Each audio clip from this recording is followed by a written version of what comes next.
ನಮ್ಮ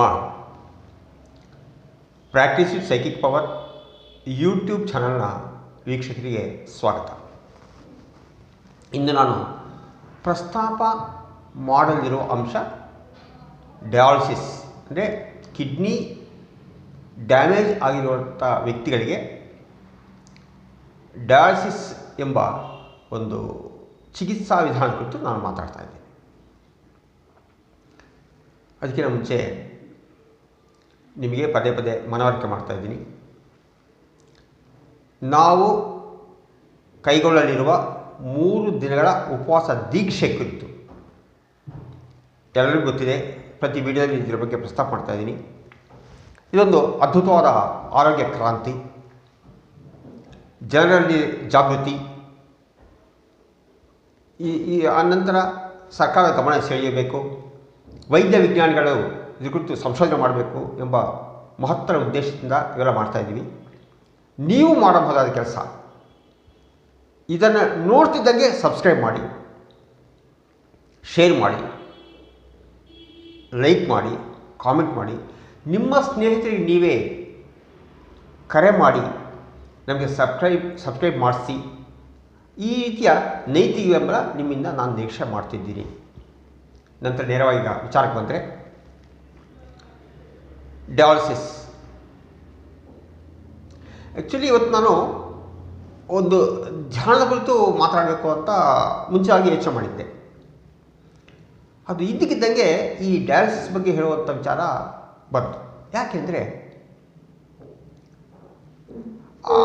ಕಿಡ್ನಿ ವಿಫಲವಾದಾಗ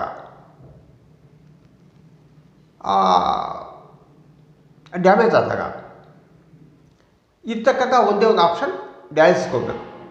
ಆ ಡಯಾಲಿಸಿಸ್ ಹೋದಾಗ ಅಂದರೆ ಆ ಕಿಡ್ನಿ ಮಾಡೋ ಕೆಲಸ ಅಂದರೆ ಮಲ ಮೂತ್ರ ವಿಸರ್ಜನೆ ವ್ಯವಸ್ಥೆ ಡಯಾಲಿಸಿಸ್ ಮಾಡ್ತಾರೆ. ಇದು ಎಷ್ಟೋ ಜನರಿಗೆ ಗೊತ್ತಿದೆ, ಆದರೆ ಅದನ್ನು ಯಾರು ನೋಡಿಲ್ಲ, ಅಂದರೆ ಕೆಲವರು ನೋಡಿಲ್ಲ. ಒಂದು ವೇಳೆ ಆ ಡಯಾಲಿಸಿಸ್ ಸೆಂಟರ್ಗೆ ನಾವು ಹೋಗಿದ್ದೀವಿ ಅಂತ ಇಟ್ಕೊಳ್ಳೋಣ, ಸುಮ್ಮನೆ ಹೇಳ್ತಿರೋದು ನಾನು. ಭೂಲೋಕದ ನರಕ, ಅದು ಭೂಲೋಕದ ನರಕ. ಅದನ್ನು ನೋಡಲಿಕ್ಕೆ ಆಗಲ್ಲ, ನಮ್ಮ ಕೈಲಿ ನೋಡಲಿಕ್ಕಾಗೋದೇ ಇಲ್ಲ. ಏನೋ ಪೈಪ್ಸ್ ಹಾಕಿರ್ತಾರೆ, ರಕ್ತ ತೆಗಿತಾ ಇರ್ತಾರೆ, ರಕ್ತ ಹಾಕ್ತಾ ಇರ್ತಾರೋ, ಮತ್ತೊಂದು ಇಲ್ಲೊಂದು ಮಿಷಿನ್ ಇಟ್ಟಿರ್ತಾರೆ.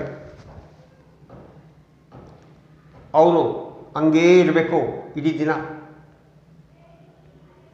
ಹಣ ಹೋಗ್ತಾನೆ ಇರ್ತದೆ, ಹಣ ಖರ್ಚಾಗ್ತಾನೆ ಇರ್ತದೆ. ಇದು ಒಳಗೆ. ಇದು ಹೊರಗಡೆ ಆ ಥರ ಹೆಂಡತಿನೋ ಅಥವಾ ಮಕ್ಕಳು ಇನ್ಯಾರೋ ಸಂಬಂಧಿಕರು ಇರ್ತಾರೆ. ದೈನ್ಯ ಸ್ಥಿತಿ, ಅವರ ಮುಖ ನೋಡಲಿಕ್ಕಾಗೋದೇ ಇಲ್ಲ. ಅದನ್ನು ನೋಡಿದಾಗ ಮನಸ್ಸು ತುಂಬ ಕರಳು ಚುರುಕಂತವೆ. ಅಂದರೆ ಆ ಮಾನವೀಯತೆ ಅಂತ ಹೇಳ್ತೀವಲ್ಲ, ಅದು ನಮ್ಮಲ್ಲಿ ಜಾಗೃತವಾಗ್ತದೆ. ಏನಪ್ಪ ಇದು, ಅವ್ರು ಯಾರು ನಮ್ಗೆ ಗೊತ್ತಿರಲ್ಲ, ನಾವ್ಯಾರು ಅವ್ರಿಗೆ ಗೊತ್ತಿರಲ್ಲ. ಆದರೆ ಆ ದೃಶ್ಯವನ್ನು ನೋಡ್ತಿದ್ದಂಗೆ ನಮಗೆ ಆ ನೋವು ತಡ್ಕೊಳಕ್ಕಾಗಲ್ಲ, ತುಂಬ ಬೇಸರ ಆಗ್ತದೆ. ಏನು ಜೀವನ ಇದು, ಎಂಥ ಜೀವನ ಇದು? ನನ್ನ ಪ್ರಶ್ನೆ ಏನಂದರೆ, ವೈದ್ಯರಿಗೆ ಇದು ಗೊತ್ತಿಲ್ವಾ? ಯಾಕೆ ಇದು ಇಷ್ಟೊಂದು ಅಮಾನುಷವಾಗಿ ನಡ್ಕೊಳ್ತಾರೆ ವೈದ್ಯರು? ತುಂಬ ನೋವಾಗ್ತದೆ. ಒಂದು ತಿಂಗಳಿಗೆ 50,000, 60,000, ಲಕ್ಷ ಖರ್ಚಾಗ್ತಾ ಇರ್ತಾರೆ. ದುಡಿಮೆ ಇರಲ್ಲ, ದುಡ್ಡೆಲ್ಲ ಹೋಗ್ತದೆ. ಒಂದು ಕಡೆ ಅವರು ಕುಳಿತುಕೊಂಡು ಹಣ ಹೋಗ್ತಾ ಇದ್ದರೆ, ಮತ್ತೊಂದು ಕಡೆ ಇಲ್ಲಿ ಅವರ ಕುಟುಂಬ ಸದಸ್ಯರು ದೈನ್ಯವಾಗಿ ಇಡೀ ದಿನ ಸುಮ್ಮನೆ ಕುಂತಿರ್ತಾರೆ.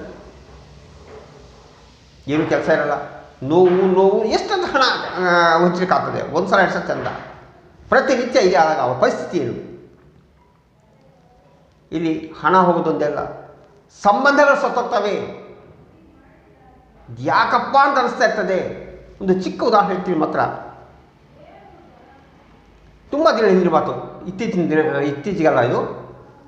ಒಬ್ಬರು ಆ ಡಯಾಲಿಸಿಸ್ಗಳಾಗಿರ್ತಕ್ಕಂಥ ಆ ಹೆಂಡತಿ ನನಗೆ ಸಿಕ್ಕಿತ್ತು. ಆವಾಗ ಏನೋ ಮಾತಾಡ್ತಾ, ತುಂಬ ನನಗೆ ಸ್ನೇಹಿತರು ತುಂಬ ಮಾತಾಡ್ತಾ ಒಂದು ಮಾತು ಹೇಳಿದ್ರು.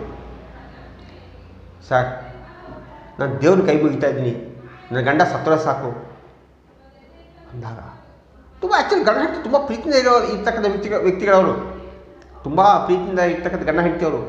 ನನ್ನ ಗಂಡ ಸತ್ತೋದೇ ಸಾಕು, ದೇವ್ರ ಕೈ ಮುಗಿತಾ ಇದ್ನಿ ಅಂದಾಗ ಎಷ್ಟು ನೋವು ಅನಿಸಿರ್ಬೋದು ಆ ಹೆಂಡತಿ. ಅರ್ಥ ಆಗ್ತಾ ಇಲ್ಲ.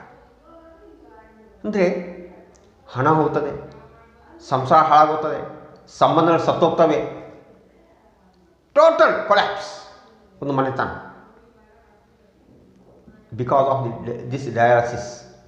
ಈ ಡಯಾಲಿಸಿಸ್ಸಿಂದ ಆಗುವಂಥ ಇದು ಪರಿಣಾಮಗಳಿವೆಲ್ಲ. ನನಗೆ ಒಂದು ಅರ್ಥ ಆಗ್ತಾ ಇಲ್ಲ. ಡಯಾಲಿಸಿಸಲ್ಲಿ ಇರ್ತಕ್ಕಂಥ ವ್ಯಕ್ತಿಗೆ ನೀರು ಕುಡಿಬೇಡ್ರಿ, ಡಿಹೈಡ್ರೇಷನ್, ನೀರು ಕುಡಿಬೇಡ್ರಿ ಅಂದರೆ 1 ಲೀಟ್ರ್ 1.5 ಲೀಟ್ರ್ ಮಾತ್ರ ಕುಡಿಬೇಕು ಪರ್ ಡೇ. ಇನ್ನೂ ಕಡಿಮೆ ಹೇಳ್ತಾರೆ, ನನಗೆ ಗೊತ್ತಿಲ್ಲ. ಆರೋಗ್ಯವಾಗಿರುವಂಥ ವ್ಯಕ್ತಿಗಳಿಗೆ ನಾವು ನೀರು ಕುಡೀರಿ ಅಂತ ಹೇಳ್ತಾ ಇರ್ತೀವಿ. ಒಂದು ದಿನಕ್ಕೆ 4 ಲೀಟ್ರ್ 5 ಲೀಟ್ರ್ ನೀರು ಕುಡೀರಿ ಅಂತ ಹೇಳ್ತಾ ಇರ್ತೀವಿ ಆರೋಗ್ಯವಾಗಿರ್ತಕ್ಕಂಥ ವ್ಯಕ್ತಿಗಳಿಗೆ. ಅಂತಹದ್ದು ಒಬ್ಬ ಪೇಷಂಟಿಗೆ ನೀರು ಕುಡಿಬೇಡ್ರಿ ಅಂತ ನೀವು ಹೇಳಿ ಆ ಡಿಹೈಡ್ರೇಷನ್ ಮೂಲಕ ಸಾಯಿಸ್ತಿದ್ದೀರಲ್ಲ, ಯಾವ ವೈದ್ಯ ವಿಜ್ಞಾನ ಇದು? ನೀರು ಕುಡಿಬೇಡ್ರಿ ಅಂತ ಹೇಳ್ತಿರೋದು ಯಾವ ವೈದ್ಯ ವಿಜ್ಞಾನ? ಹೊರ ಇದು ಸೈನ್ಸ್ ಅಂತ ಅನ್ಸ್ಕೊಳ್ತೀಯ, ಇದು ವೈಜ್ಞಾನಿಕ, ಇದು ಸೈಂಟಿಫಿಕ್? ಯಾಕೆ ಮೋಸ ಮಾಡ್ತಾ ಇದ್ದೀರಾ? ಹಣಕ್ಕೋಸ್ಕರ ಯಾಕೆ ಹಣಕ್ಕೋಸ್ಕರ ಮೋಸ ಮಾಡ್ತಾ ಇದ್ದೀರಾ?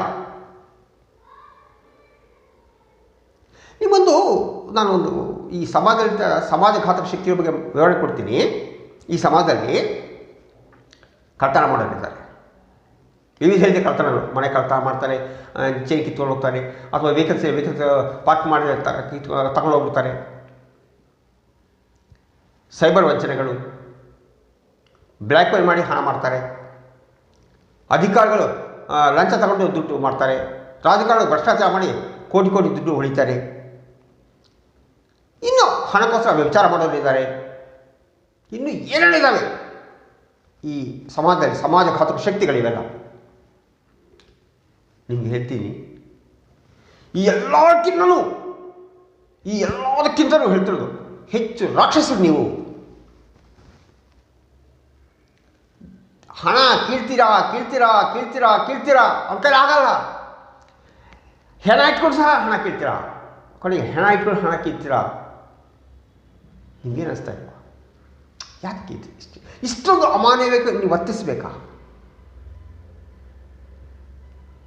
ನೇರವಾದ ಪ್ರಶ್ನೆ ಇದು ನಿಮಗೆ.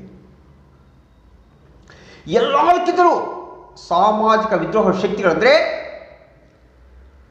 ಈ ರೀತಿಯ ಕೆಲವರು ವೈದ್ಯರು ಹಣಕ್ಕೋಸ್ಕರ ಏನು ಬೇಕಾದ್ರೂ ಮಾಡ್ತಾರೆ, ಏನು ಬೇಕಾದ್ರೂ ಮಾಡ್ತೀರಾ. ಅಸಹ್ಯ ಆಗ್ತಾ ಇಲ್ವಾ? ತಪ್ಪಲ್ವ ಇದು? ಸರಿ, ನಾನು ಜನರಿಗೆ ಹೇಳ್ತಿರೋ ಮಾತಾಡಿದ್ರೆ, ಜನರಿಗೆ ಈ ಡಯಾಲಿಸಿಸ್ ಹೋಗೋ ಹಂತಕ್ಕೆ, ಅಂದರೆ ಕಿಡ್ನಿ ಡ್ಯಾಮೇಜ್ ಆಗಿ ಡಯಾಲಿಸಿಸ್ ಹಂತಕ್ಕೆ ಹೋಗತಕ್ಕಂಥ ಪೇಷಂಟ್ಸ್ಗಳಲ್ಲಿ ಬಹುತೇಕ more than 80% sugar complaint and BP, ಮಧುಮೇಹ ಹಾಗೂ ರಕ್ತದೊತ್ತಡನೇ ಅತಿ ಹೆಚ್ಚು ಕೇಸ್ಗಳು ಕಿಡ್ನಿ ಡ್ಯಾಮೇಜ್ ಆಗ್ತಿರೋದು. ಅದು ₹1 ಖರ್ಚಿಲ್ಲದೆ ಸುಲಭವಾಗಿ ನಮ್ಮ ಕೈಲಿದೆ ಪರಿಹಾರ. ಆ ಹಂತಕ್ಕೆ ಹೋಗಬೇಡಿ ನೀವು. ಹೋದಾಗ ಏನು ಮಾಡೋಕ್ಕಾಗಲ್ಲ. ಅದಾದಮೇಲೆ ಡಯಾಲಿಸಿಸ್ಸಿಂದ ಮತ್ತೆ ಬಚಾವ್ ಮಾಡೋ ಪದ್ಧತಿ ಬೇಕಾಸಿದ್ದಾವೆ. ಇಲ್ಲಿ ಹೇಳ್ತಾರಲ್ಲ, ಕಿಡ್ನಿ ಕಣಗಳು ಸತ್ತೋಗಿದ್ದಾವೆ, ಕಿಡ್ನಿ ಅದು ದೊಡ್ಡದಾಗ್ತದೆ, ಮತ್ತು ಕಣಗಳು ಮತ್ತೆ ರೀಜನರೇಟ್ ಆಗ್ತದೆ, ಅದಾದಮೇಲೆ. ಬಟ್ ಆ ಹಂತಕ್ಕೆ ನೀವು ಹೋಗಬೇಡಿ. ಆ ಕಿಡ್ನಿ ಡ್ಯಾಮೇಜ್ ಹೋಗೋ ಹಂತಕ್ಕೆ ಹೋಗಬೇಡಿ ನೀವು. ಡಯಾಲಿಸಿಸ್ ಹಂತಕ್ಕೆ ಹೋಗಬೇಡಿ. ಇದಕ್ಕೆಲ್ಲ ಕಾರಣ, ಅತಿ ಹೆಚ್ಚು ಕಾರಣ BP ಹಾಗೂ ಶುಗರ್ ಕಂಪ್ಲೇಂಟಿಗೆ ತೆಗೆದುಕೊಳ್ಳುತ್ತಿರುವ ಮಾತ್ರೆಗಳು.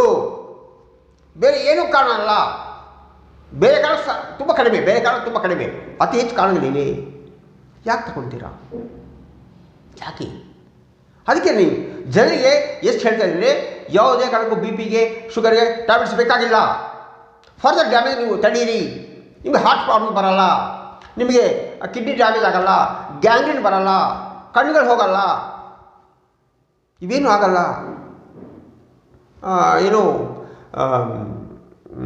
ಇದು ಲಕ್ವ ಬರಲ್ಲ, ಪ್ಯಾರಾಲಿಸಿಸ್ ಬರಲ್ಲ. ತಡಿಬಹುದು ನಾವು, ನಮ್ಮ ಕೈಲಿದೆ. ಇಷ್ಟಕ್ಕೂ ಹಣ ಖರ್ಚಾಗೋದಿಲ್ಲ. ಸ್ವಲ್ಪ ಮಟ್ಟಿಗೆ ಜೀವನ ವಿಧಾನ ಬದಲಾವಣೆ ಮಾಡ್ಕೊಳ್ಳೋದು ಬಿಟ್ಟರೆ ಏನಿಲ್ಲ ಇದರಲ್ಲಿ. ಇದನ್ನು ತುಂಬ ನೋವಿನಿಂದ ಮಾತಾಡ್ತಾ ಇದ್ದೀವಿ. ಇವತ್ತು ಆ ಡಯಾಲಿಸಿಸ್ ವಿಚಾರ ಬಂತು, ತುಂಬ ಹೊತ್ತು ಮಾತಾಡಿದ್ದೀವಿ. ಮನಸ್ಸು ತುಂಬ ನೋವಾಗ್ತದೆ, ತುಂಬ ನೋವಾಗ್ತದೆ ಅಂತ ನೋಡೋರಿಗೆ ನೋವಾದಾಗ ಅದು ಅನುಭವಿಸ್ತಾ ಇರ್ತಾರಲ್ಲ ಅವ್ರ ಪರಿಸ್ಥಿತಿ ಏನು. ಆದ್ದರಿಂದ ದಯಮಾಡಿ ಈ ಆರೋಗ್ಯದ ಕಡೆ ಗಮನ ಇರಲಿ. ನಿಮಗೆ ಆರೋಗ್ಯ ನಮ್ಮ ಕೈಲಿದೆ. ಚಿಕಿತ್ಸೆ ಅಂತ ಹೋದಾಗ ನಮ್ಮ ಕೈಲಿ ಇರೋಲ್ಲ, ಬೇರೆಯವ್ರು ಹೇಳಿದಂಗೆ ನಾವು ಕೇಳಬೇಕಾಗ್ತದೆ. ಅದು ಏನು ಮಾಡೋಕ್ಕಾಗಲ್ಲ. ಆ ರೀತಿಯ ವ್ಯವಸ್ಥೆ ನಾವು ಇದ್ದೀವಿ. ಆದ್ದರಿಂದ ಸರ್ಕಾರದ ಗಮನ ಸೆಳೆಯೋಕ್ಕೆ, ಜನರಿಗೆ ಜಾಗೃತಿ ಮಾಡೋಕ್ಕೆ, ವೈದ್ಯ ವಿಜ್ಞಾನಿಗಳಿಗೆ ಸಂಶೋಧನೆಗೆ ಒಂದು ಅವಕಾಶ ಮಾಡಿಕೊಳ್ಳೋಕ್ಕೆ ನಾನು 3 ದಿನಗಳ ಉಪವಾಸ ದೀಕ್ಷೆಯನ್ನು ಕೈಗೊಳ್ತಾ ಇದ್ದೀನಿ. ಅದೆಲ್ಲರಿಗೂ ಗೊತ್ತಿದೆ. ನೀವು ಮಾಡಬಹುದಾದ ಕೆಲಸ ಮತ್ತೊಮ್ಮೆ ಹೇಳ್ತಾ ಇದ್ದೀನಿ. ಸಬ್ಸ್ಕ್ರೈಬ್ ಮಾಡಿ, ಲೈಕ್ ಮಾಡಿ, ಶೇರ್ ಮಾಡಿ, ಕಾಮೆಂಟ್ ಮಾಡಿ. ಈ ಯಾಗದಲ್ಲಿ, ಈ ಯಜ್ಞದಲ್ಲಿ ಭಾಗಿಯಾಗಿ ಬಹುಬೇಗ ಅವೆಲ್ಲ ಮಾಡೋಣ. ನಿಧಾನ ಗತಿಯಲ್ಲಿ ಸಬ್ಸ್ಕ್ರೈಬ್ ಆಗ್ತಿದ್ದಾವೆ, ನಿಧಾನ ಗತಿಯಲ್ಲಿ ವ್ಯೂಸ್ ಜಾಸ್ತಿ ಆಗ್ತಿದ್ದಾವೆ. ಆದರೆ ಇದು ಸಾಕಾಗಲ್ಲ, ಇನ್ನು ಇದಕ್ಕೆ ವೇಗ ಕೊಡಬೇಕು ಅಂತ ಮನವಿ ಮಾಡ್ತಾ ಧನ್ಯವಾದಗಳು.